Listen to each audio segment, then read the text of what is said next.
코로나19로 피해를 입은 소상공인들을 위한 3차 재난지원금을 버팀목 자금이라고 하죠. 집합 금지 업종 대상자에게는 300만 원, 영업 제한 업종은 200만 원, 1년 전보다 매출이 감소한 연매출 4억 원 이하 일반 업종에는 100만 원씩 지급되는데요. 지난 11일부터 사흘 동안 236만 명에게 3조 2천억 원이 넘는 돈이 지급됐습니다.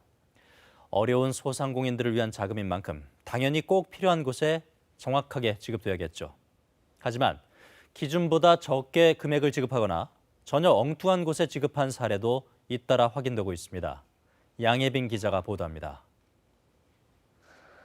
특공무술 체육관을 운영하고 있는 김진용 씨. 실내 체육시설 집합 금지 조치로 5주 동안 문을 닫아야 했습니다. 특공무술이니까 체육이잖아요. 그러니까 당연히 집합을 해야 된다는 거예요. 정부 지침을 충실히 따랐지만 통장에 들어온 지원금은 100만 원. 집합 금지 업종에 해당되면 300만 원을 받아야 하는데 200만 원이 덜 지급된 겁니다. 특공무술은 체육시설업으로 등록을 할 수 없어 서비스업으로 신고했다는 게 돈을 적게 받은 이유였습니다. 이의 신청을 해서 영업을 못한 게 확인되면 자금을 받을 수 있지만 구청에 수차례 문의를 해도 안 된다, 모른다는 답변이었습니다. 이쪽에서도 안 된다, 저쪽에서도 안 된다. 오로지 공문 얘기만 하시는 거예요. 공문들 얘기만. 공문이 안 내려왔습니다. 공문이 안 내려왔습니다. 엉뚱한 곳에 돈이 지급되는 경우도 있습니다. 지난 2018년 온라인 쇼핑몰 사업을 위해 사업자 등록을 한 A씨. 실제로 쇼핑몰 운영은 시작하지도 않았지만 지난 2차 재난지원금과 이번 버팀목 자금 모두 신청 대상자라는 문자 메시지를 받았습니다. 내가 왜 소상공인이지? 왜 신청 대상자지? 좀 의아했지만 그렇게 신청 대상자라고 고지는 받았었어요.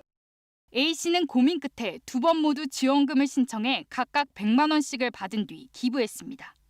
그러나 A씨처럼 과거 매출액이 없는 경우 지원금 지급 대상이 아닙니다.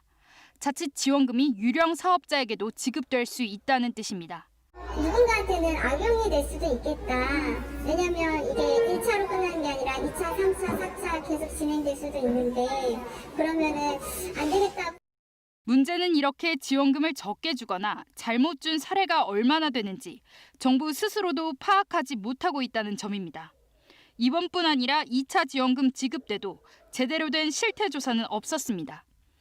취재가 시작되자 중기부는 뒤늦게 5지급 사례를 파악할 방법을 생각해보겠다고 해명했습니다. KBS 뉴스 양예빈입니다.